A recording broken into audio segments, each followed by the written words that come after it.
Hi అండి, అందరికీ నమస్కారం. Welcome to Vijayalakshmi cooking and vlogs.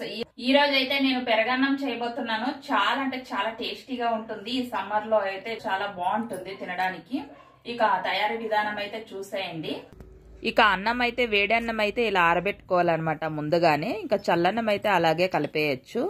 ముందుగా ఇక్కడ ఒక 3 టేబుల్ స్పూన్లు అంతా నెయ్యి వేసుకోవాలి ఓ ప్యాన్ లో. చూడండి, నీ బ్యాలు, ఉద్ది బ్యాలు, ఆవాల జీలకర్ర అన్నీ వేసేసుకొని ఒకసారి బాగా కలిపేసుకోండి.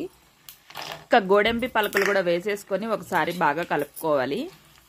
గ్యాస్ లిమ్లోనే పెట్టుకొని కలిపేసుకోండి. ఇక అలాగే పచ్చికరివేపాకు కూడా వేసేసుకోవాలి.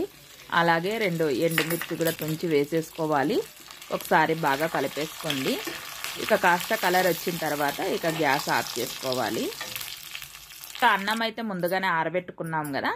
ఇక కాస్త సాల్ట్ వేసేసుకొని అలాగే చిన్నగా కట్ చేసుకున్న గ్రీన్ చిల్లీ ముక్కలు కూడా వేసేసుకొని అలాగే చిన్నగా కట్ చేసుకున్న క్యారెట్ ముక్కలు కూడా వేసేసుకొని అలాగే ఆనియన్స్ ముక్కలు కూడా వేసేసుకొని ఇక పెరుగు అయితే ఒక 1/2 లీటర్ తీసుకున్నాను అనమాట.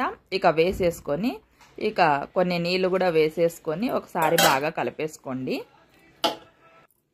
ఎండాకాలం అయితే అప్పుడే స్టార్ట్ అయిపోయింది కదా. ఇక అప్పుడప్పుడు ఇలా చేసుకొని తింటే చాలా బాగుంటుంది. ఇక ముందుగానే మనం పోపు అంతా రెడీ చేసుకున్నాం కదా. ఇక వేసేసుకొని ఒకసారి బాగా కలిపేసుకోండి. టేస్ట్ అయితే అదిరిపోతుందండి. చాలా అంటే చాలా బాగుంటుంది. సింపుల్గా కూడా అయిపోతుంది అనమాట. పిల్లలు కూడా చాలా ఇష్టంగా తింటారు. చూడండి, ఇక బాగా కలిపేసుకున్నాం కదా. ఇవైతే ఇక దాళంబరి విత్తనాలు అన్నమాట. మీ ఇష్టం ఉంటే వేసుకోండి, లేదంటే స్కిప్ చేసేయండి. ఉంటే బాగుంటుంది తినడానికి. ఇక చిన్నగా కట్ చేసుకున్న కొత్తిమీర కూడా వేసేసుకొని ఒకసారి బాగా కలిపేసుకోండి.